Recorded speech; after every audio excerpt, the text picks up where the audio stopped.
Okay, so I will state and prove the cyclic decomposition theorem.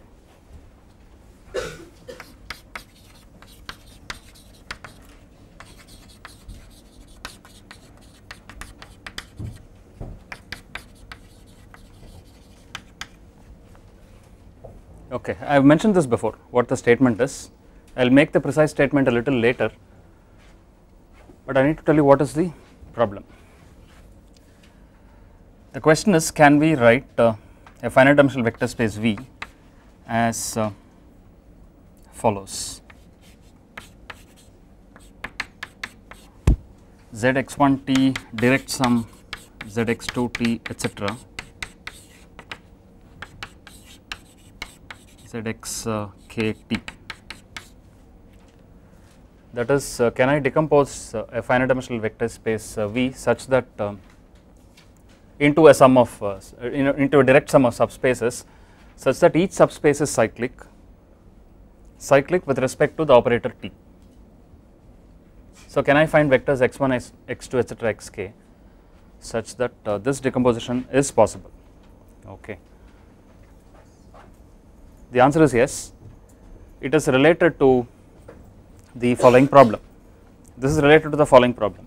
See, this is the reason why one must look for such a decomposition is that dealing with operators over cyclic subspaces is easier than dealing with operators over the general space. So, one would like to look at the restriction operators, the restriction of the operator T on the cyclic subspace, then we have already derived some consequences. For example, if you look at the matrix of the restriction of T over the subspace, that is a companion matrix, etc. Okay. I have not mentioned that is a restriction operator, but it is essentially that. So, there are some simplifications possible when you study an operator T by restricting the operator to certain subspaces, in this instance the cyclic subspaces. This problem is related to another problem, which is the following: given a finite dimensional vector space V, there are subspaces W and W prime such that V is a direct sum of these two subspaces. Now, for a finite dimensional vector space, this is true, even though we will not prove it in this course. This is true. Now, what is possible is that given a subspace W of V, which is not the whole of V, in the finite dimensional case there are infinitely many choices for W prime. Given a subspace W, there are examples where given a subspace W there are infinitely many choices of W prime. Okay. I can give a simple example motivated by the geometry of R2. This gives a decomposition, the horizontal axis, the vertical axis. This gives a decomposition. Take the horizontal axis and look at the subspace of all points lying on this line passing through the origin. Horizontal space and this slanted space. This subspace has the property that the sum is a direct sum decomposition of R2. You can verify this easily. Unit vector is 1 0, you can take this is the line y equals x, so unit vector is 1 by root 2 comma 1 by root 2, then these two vectors are independent, so these two vectors form a direct sum decomposition of R2. So, in fact, any line, so take the horizontal and take any slanted line, set of all points lying on that line, that will be a subspace. These two together will give rise to a direct sum decomposition of R2. This can be done in Rn also. So, given a subspace, it is possible that there are infinitely many subspaces W prime that satisfy this condition. We call W prime as a subspace complementary to W. W prime is called a complementary subspace. It is called a complementary subspace complementary to W. Complement to W. It is called a complementary subspace complement to W. The question is, if you have an operator T, can I also look for T invariant subspaces? Can we extend this to a problem where suppose I suppose that T of W is contained in W, that is W is invariant under T. Can I get a W prime such that W prime is also invariant under T? Does there exist W prime, a subspace such that W prime is also invariant under T? Okay. This is rather too much to expect. The answer is in general no.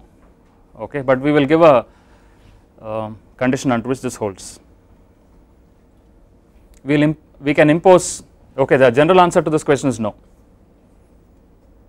General answer to this question is yes. Given a subspace W, in a finite dimensional vector space, given a subspace W, can I find a complementary subspace W prime? This is always possible. Given a subspace W such that given a subspace W that is invariant under T, can I find a subspace W prime which is also invariant under T? Answer is no. I will give an example so that you will be convinced. To get an affirmative answer, you need to impose something more on W. That is what I will discuss next, but I will give an example to show that the answer in general is no. Look at the following operator T. The matrix of T I will write. Okay, I will write T straight away. Let us look at this diagonal matrix 1 2 0 0 0 3. You look at the space which is nulls, 2 to 3 are the eigenvalues. Look at null space of 2 minus Ti, call that W. I am not going to show, but I am going to leave this as an exercise. Show that this, see this W is an eigenspace. So TW is contained in W. This is invariant under T. That is not a problem. Okay, but there exists no W prime such that W plus W prime is R3 together with the condition that TW prime contained in W prime. Okay, so if you are seeking an invariant subspace, if you are given an invariant subspace W, if you are seeking an invariant subspace W prime, the answer in general is no. You need some more conditions on W so that this will be satisfied.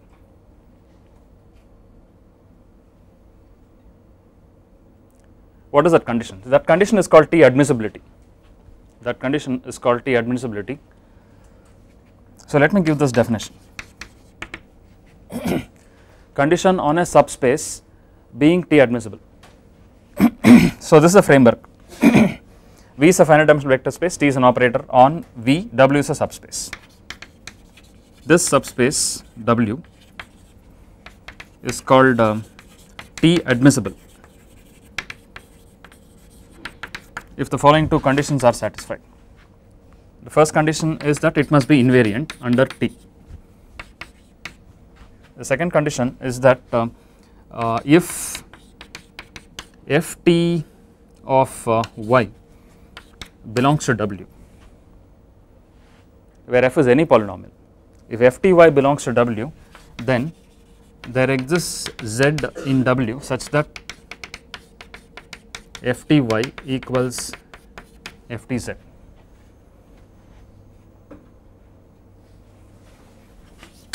For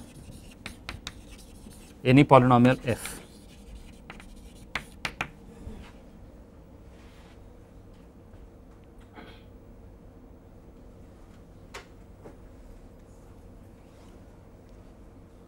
This is T admissibility. Okay. Where does this come from? For one thing, the question is how is this related to the notion that we discussed just now? How is this related to seeking a subspace W prime which is also invariant under T, given that there is a subspace W which is invariant under T, with the assumption that W plus W prime is the whole space. Okay. W comma W prime gives a direct sum decomposition. Where does that come from? If I have a subspace W given a invariant subspace W, so let me make this statement. This is easy to see, a little lemma maybe. Let V be W direct sum W prime with the following. TW is contained in W, TW prime is contained in W prime. Then W is T admissible.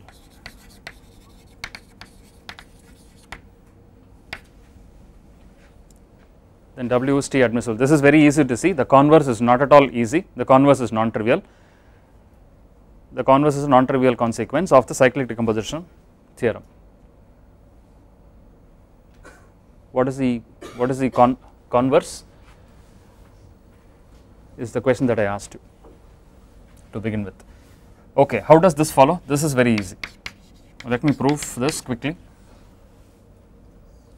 I want to show that this condition is satisfied by W. Okay, see this I want to show that W is T admissible. Okay, these conditions do not involve W prime. Okay, I want to show W is T admissible. So let me start with the FTY in. Okay, I'll start like this. This is a take an arbitrary vector in the vector space. Then I can write that as y1 plus y2. y1 is in W, y2 is in W prime in a unique way because of the direct sum decomposition. V is a direct sum decomposition. So this representation is unique.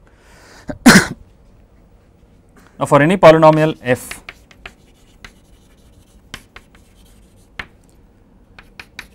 I look at FTY. FT is linear, so FTY is FTY1 plus FTY2.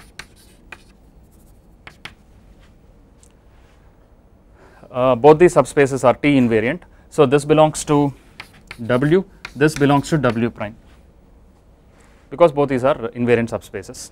If this belongs to W,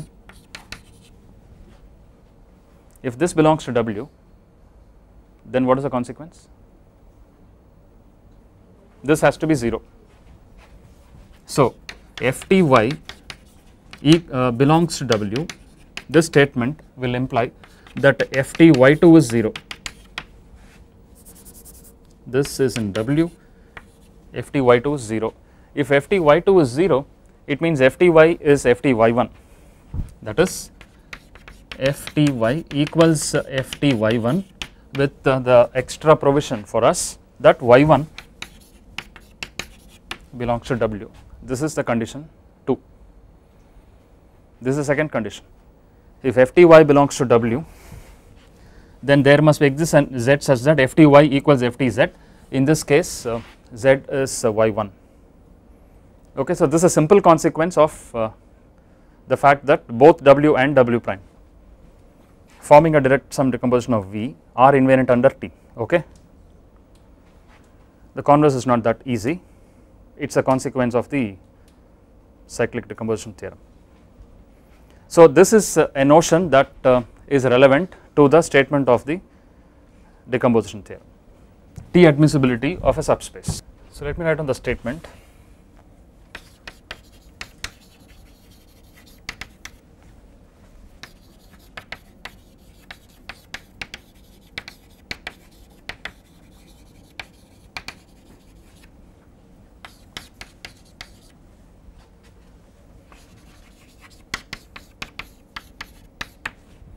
T is a linear operator on a finite dimensional vector space V.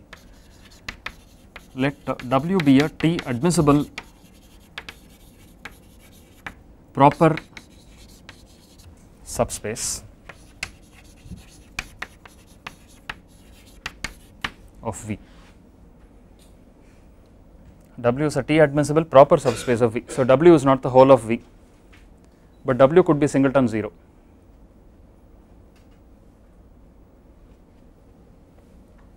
T admissible proper subspace of V. Then what we want to show is that there exists non-zero vectors. I will call them x1, x2, etc., xr, non-zero vectors in V, such that the following conditions hold. Condition 1 is that V is the direct sum of, I will start with W naught. W0 is the invariant subspace, T admissible subspace that I start with. Then V can be shown to be the direct sum of W naught and these subspaces zx1t, x2t, etc., zxrt.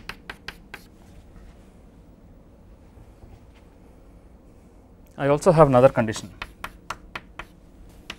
There exist T annihilators.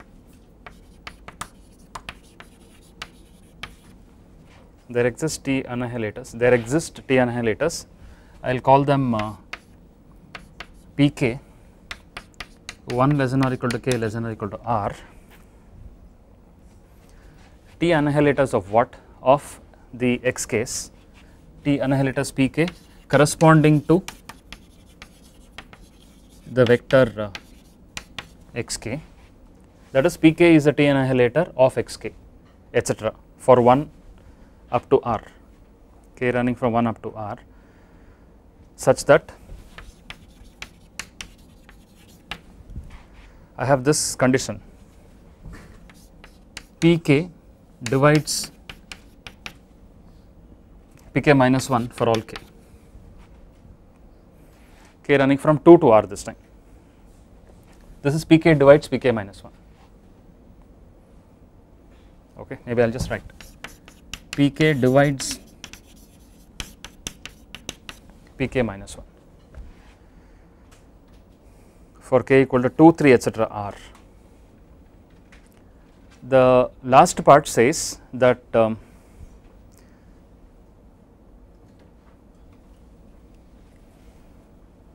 the last part I will write here itself. Further,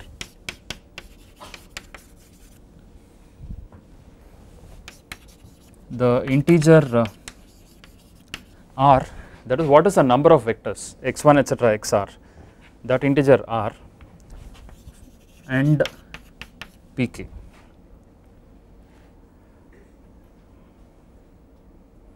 The integer r and Pk for which 1 and 2 hold.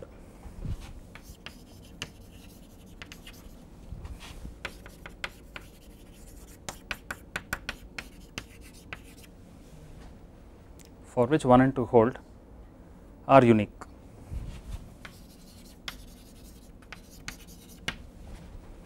Okay, that is the complete statement. As I mentioned before, this has 4 steps. The last step is the uniqueness. I am going to skip the last step. Uniqueness is not very important, so I will skip the last step. I will take the other 3 steps and prove this theorem. Okay. You could ask this question: how does this how does this decomposition answer the one that we started with? Zx1t, etc., zxrt. I mentioned that you could start with W0 to be singleton 0, so this will not be there. So V is a direct sum of this. This is called the cyclic decomposition of the vector space V. We also have extra things about the annihilators and how they are related. Okay. Okay. There are 3 steps here. As I mentioned, the proof has 3 steps. First step is to show the following. Step 1, we show that there exists vectors y1, y2, etc., yr in V. There exist non-zero vectors.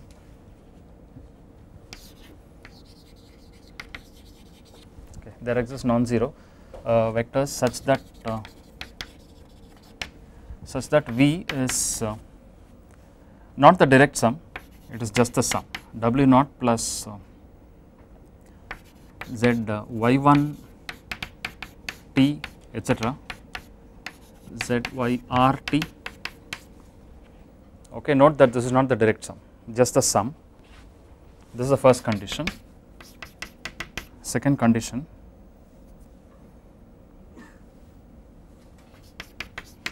if Wk is W0 plus Z y1 t, etc., zykt,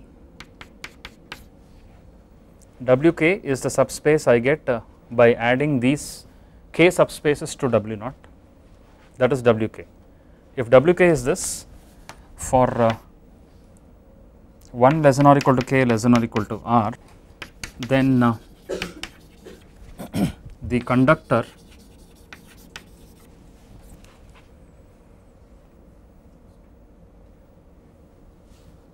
then the conductor Pk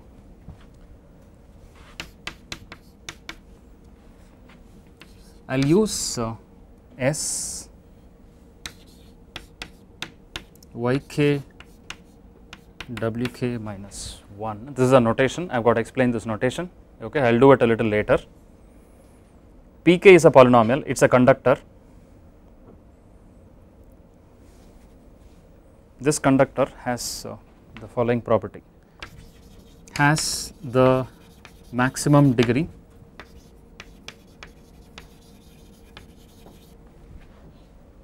So, I must tell you that the statement is complicated, but the proof of this is easy. First step, has a maximum degree among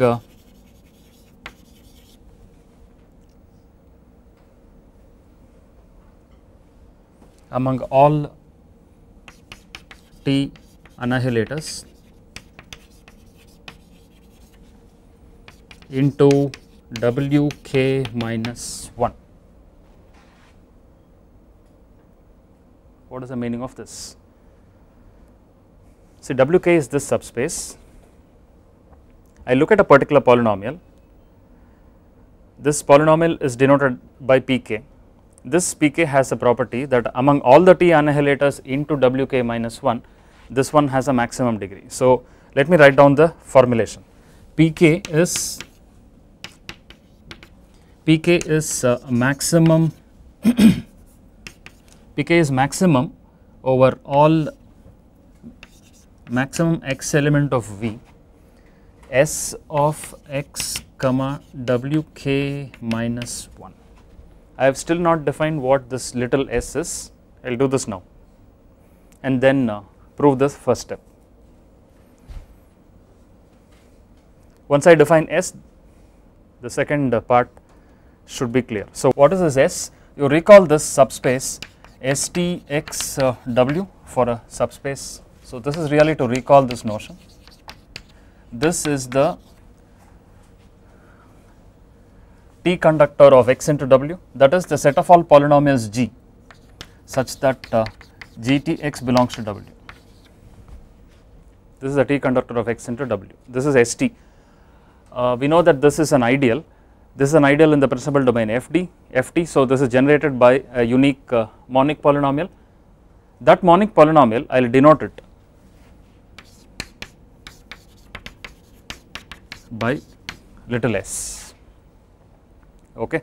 To be specific, this s for me will be x comma W k minus 1. This is generated by the polynomial s, that unique monic generator s, to denote that it depends on x and the subspace W, and the subspace W. I will denote it like this, s x W. So, little s always denotes the unique monic generator of a particular ideal of polynomials. In this instance, it is x W, st x W. So, it is determined by x and W. Okay. So, now go back and check this. Go back and see what this definition is. Look at all, look at S x W k minus 1, I told you what this is. You look at that ideal st x comma W k minus 1, fix an x, and then your little s x W k minus 1 is a unique monic generator of that ideal. You vary x in V and take the maximum of the degree of all those. Okay. Then I must mention degree Pk. Degree Pk, if Pk, see this is an infinite set. Okay. X belongs to V. I look at the maximum of the degrees of, I must also write maximum degree here. So, please make this correction also, maximum of the degrees of these polynomials. The polynomial is S, I look at the degrees of those and I will maximize that degree. What I am saying is that maximum degree will be equal to degree of Pk, where what is Pk? Pk is this particular polynomial, Pk is this particular T annihilator, that is, you look at the unique monic generator of the ideal capital S yk wk minus 1, that is this little s. If that is denoted by pk, then pk has this maximum property. Okay. So I look at this ideal, take the unique monic generator, I am calling that as pk. What is the property that pk has with wk minus 1? What is the property that pk has with wk minus 1 in relation to wk minus 1? This is that property. Among all those vectors x which are taken for that ideal, I compute those unique monic polynomials, take the maximum of those degrees, that number will be equal to degree of this polynomial. Okay, only those numbers coincide. So proof of step 1.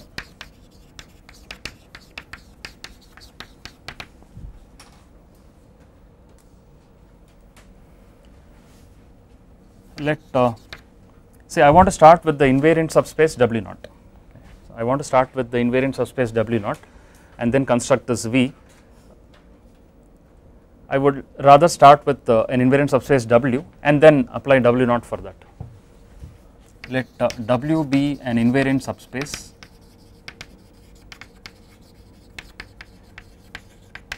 of V, that is T of W is W contained in W.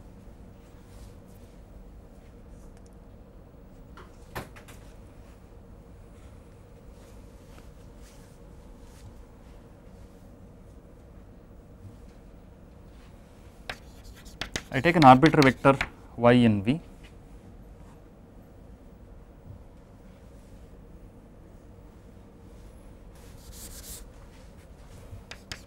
If W is a proper invariant subspace of V, then we have the following inequalities, two inequalities. I look at maximum S x comma W, x and V.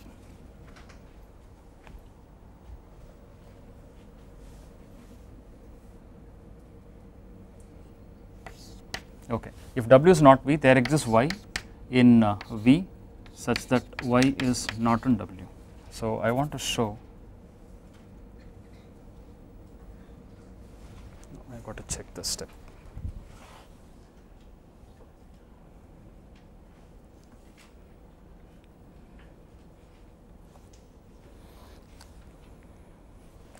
All that I want to say is, if W is not equal to V, then I have the following. Look at, okay, if W is not equal to V, then maximum of S x comma W x and V can this be 0? See, this is the degree of a polynomial. See, this Sxw is the unique monic generator of Stxw. Can this be 0? If the maximum is 0, can you see that W has to be the whole of V? So this cannot be 0. For one thing it is strictly positive, and for the other it cannot exceed the dimension of V.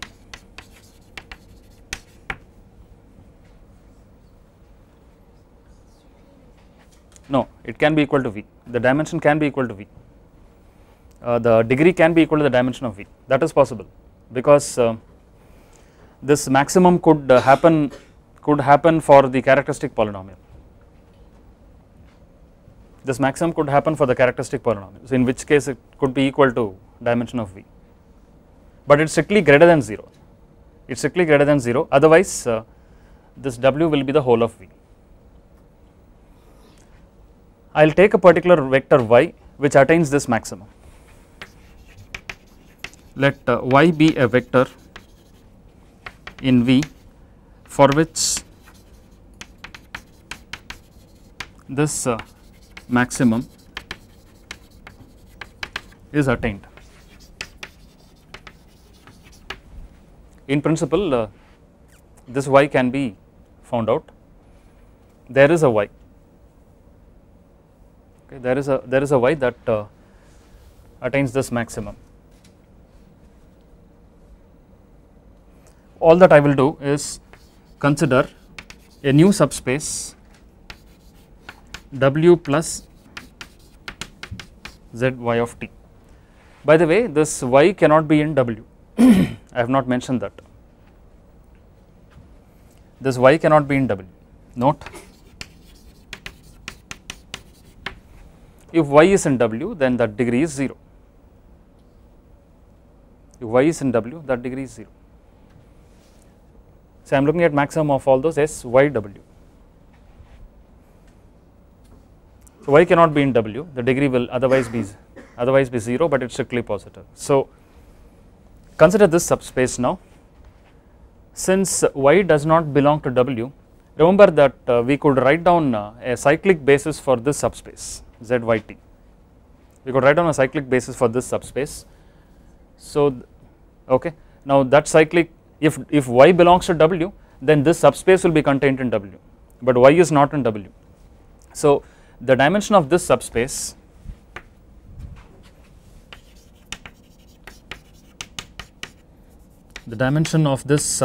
will be strictly greater than the dimension of W1, dimension of the subspace W that we started with. There is this is at least one dimensional, and that the vector in any basis, the vector in that in particular the cyclic basis is independent with I am sorry, not W1, just W. The vector in ZYT in that cyclic basis will be independent with W, because it does not belong to W. So this dimension is strictly greater than dimension of the subspace W that we started with. So what I do now is, this is true for any invariant subspace W, in particular W0. I am given an invariant subspace, so I will remove this statement. We are proving applying W0 to W. What we have is that there exists a vector, instead of y I call it y0, there exists y0 which does not belong to W0, such that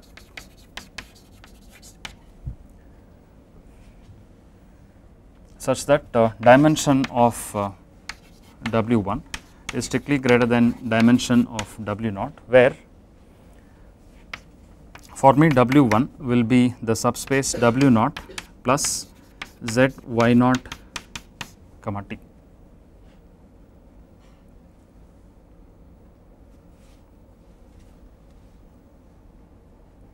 I will call it Y1, so that I am consistent with my notation. If there are k subspaces here, that will be Wk. There is only one subspace here. Okay, what is W1 is given here. What I do now is look at W1. W1 for one thing, W0 is invariant under T, this is invariant under T, cyclic subspace, this is invariant under T. So the sum will also be invariant under T, so W1 is invariant under T. If W1 is the whole of the space, we are done. Otherwise, I can apply this step to W1. If W1 is not equal to V, then we construct Y2 such that is we apply the previous that little result to W1, Y2 such that W2 equals W0 plus ZY1T plus ZY2T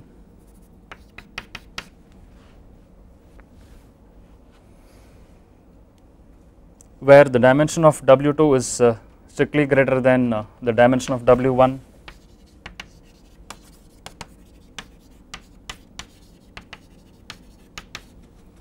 This is strictly greater than dimension of W0. Every step the dimension increases by at least 1. V is finite dimensional, so this procedure has to terminate. Okay, this procedure terminates at some point because V is finite dimensional, and every time we are increasing the dimension by at least 1. This procedure has to terminate, and so I will simply say, okay, since this process must terminate,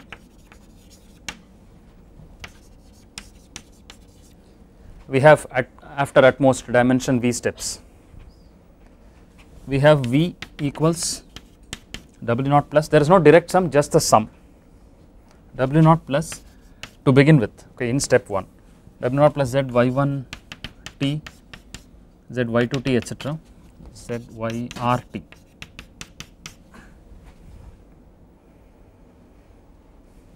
I must show that these polynomials satisfy those conditions, okay, that is easy, but this is the first part where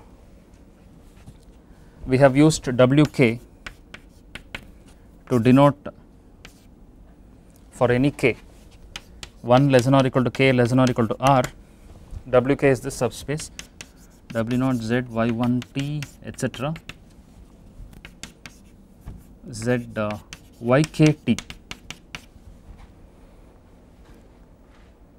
So, we apply this, we apply the procedure that we started with to this subspace Wk to get this formula. V is just the sum of these subspaces.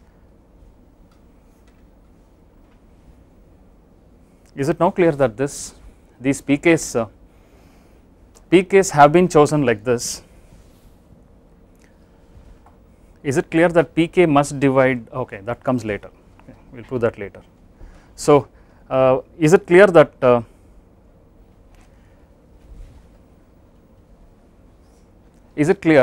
what is the condition that we have imposed on y1 for instance? Okay, so you go back to this step.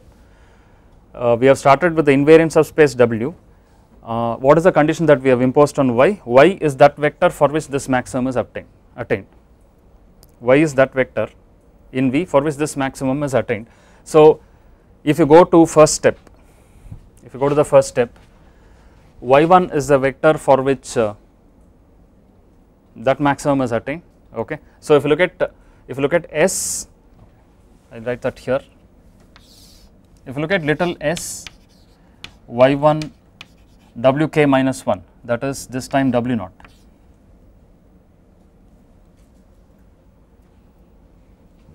y1 W naught, I am calling this P1, right. So, by definition this is a maximum degree among all T annihilators into W naught.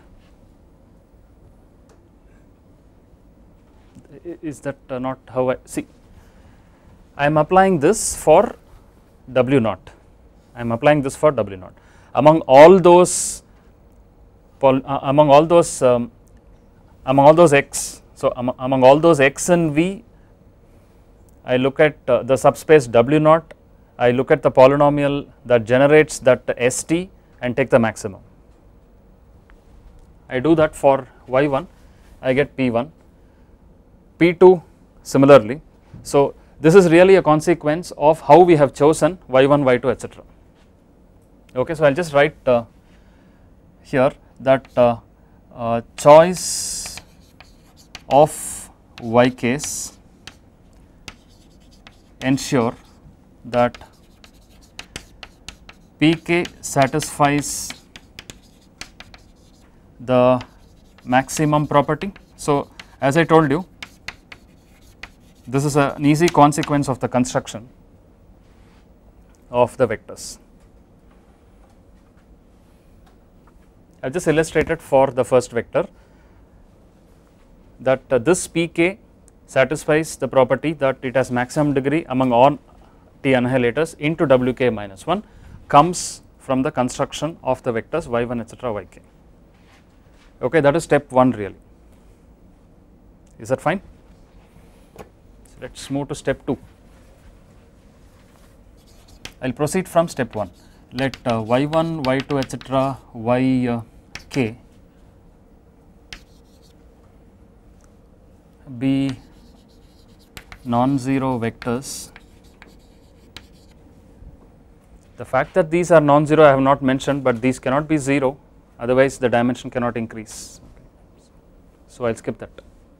None of these vectors can be 0, because if one of them, remember that the z 0 comma t, we know it is just singleton 0. Okay. So, dimension cannot increase if this is the crucial step, right. If y is 0, the dimension cannot increase. So, none of these vectors can be 0. So, I have not mentioned, but that is easy to see. let y etc. y1 etc. yk be the non-zero vectors coming from step 2, non-zero vectors from step 1 satisfying just emphasizing the conditions 1 and 2, satisfying the conditions 1 and 2 for a fixed k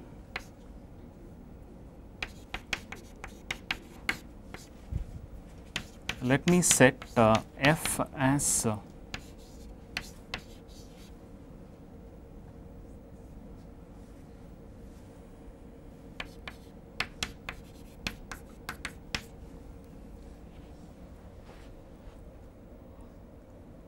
I fixed a k, I fix a k, and then I am looking at that subring, that ideal st yk comma wk minus 1. My little s is the unique monic generator of that ideal. For this step, I am calling that polynomial as f for simplicity. Instead of writing this whole thing, I am denoting it by f. Okay, then what do I know about this f? This f has the property that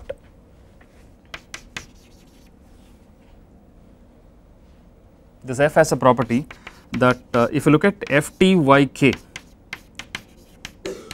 that must belong to wk minus 1. See, I have not yet written down what is it that we are going to prove in step 2. Okay, I have not yet written down what we are proving in step 2. I am just fixing a notation. F is this polynomial, then by definition this is the polynomial coming from that st, so that is ftyk must belong to wk minus 1. Now it is in wk minus 1, and from the previous step I know what wk is, so I know what wk minus 1 is, so I can write this ftyk in terms of these subspaces. If, okay, so I have a representation, if ftyk can be written as, so first one is w naught, I will call it y naught, it is in w naught, I am calling that y naught, plus ftyk belongs to wk minus 1. Wk minus 1 has this plus k minus 1 terms here, k minus 1 subspaces.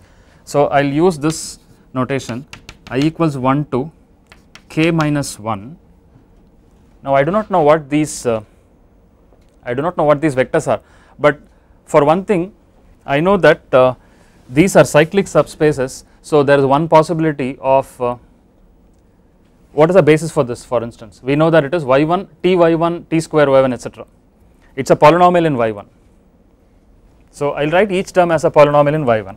I will call that gi, I will call it gi t yi. This is the most general expression for any vector in z yk comma t.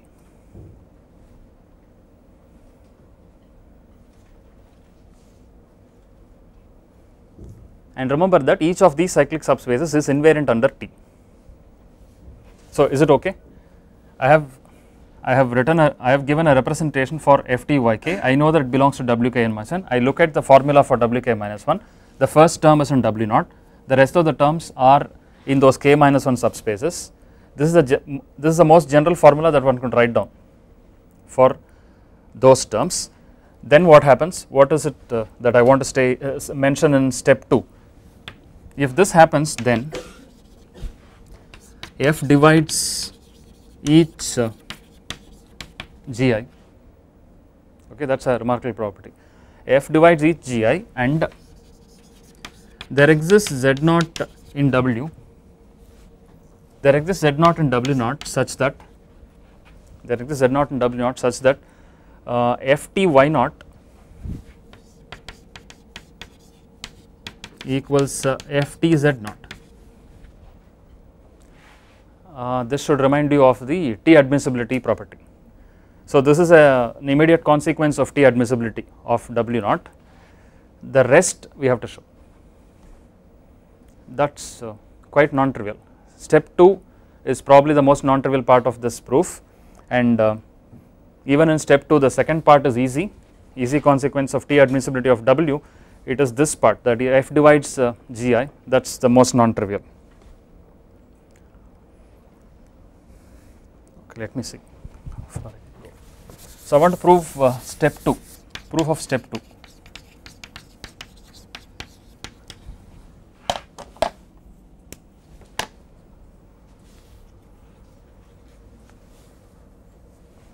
Say I have the polynomials f and gi. By Euclidean algorithm, there exist polynomials hi such that hi comma ri, such that I can write the polynomial gi as fi into hi plus ri by Euclidean algorithm, where either ri is 0 or degree of ri cannot exceed degree of f.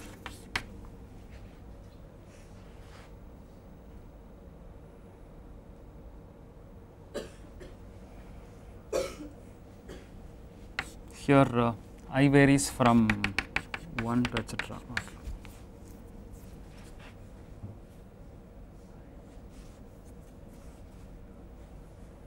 G k minus 1, k minus 1.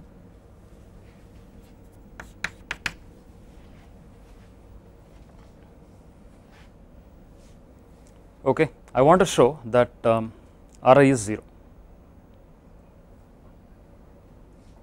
I want to show that Ri is 0. Degree of, I am sorry, it is not fi, just f. This is f into hi. F is the polynomial that I started with.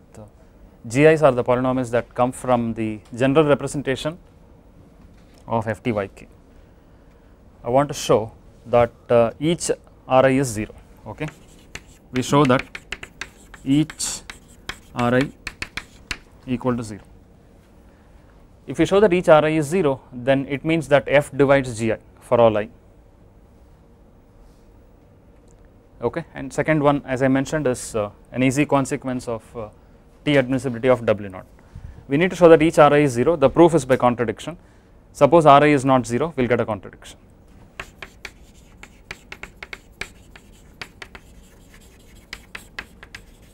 The proof is by induction on K. For proving by induction, I need a basis step. Basis step is K equals 1. Basis step is K equals 1. For K equals 1, what do I have? What is given? What do I need to prove? For K equals 1, what I have is that FTY1 belongs to W naught. The question is, does F divide G1? I am sorry, just Z0. No, for K equal to 1, this is vacuous. For K equal to 1, I have just this. FTYK is Y naught. For K equal to 1, it must be in WK minus 1, that is W naught, right? For K equal to 1, this is W naught. FTY1 is just Y naught, this simply does not figure. FTY1 is equal to Y naught. So the only thing I need to demonstrate is whether this condition is satisfied, is verify is this condition is satisfied. This is satisfied because W naught is T admissible. Okay, this condition is satisfied because W naught is T admissible. So K equal to 1 is really T admissibility of W naught. I think I have to stop here and continue tomorrow. Assume that it is true for K greater than 1 and prove it for K plus 1. Okay, I will stop here. Step 2.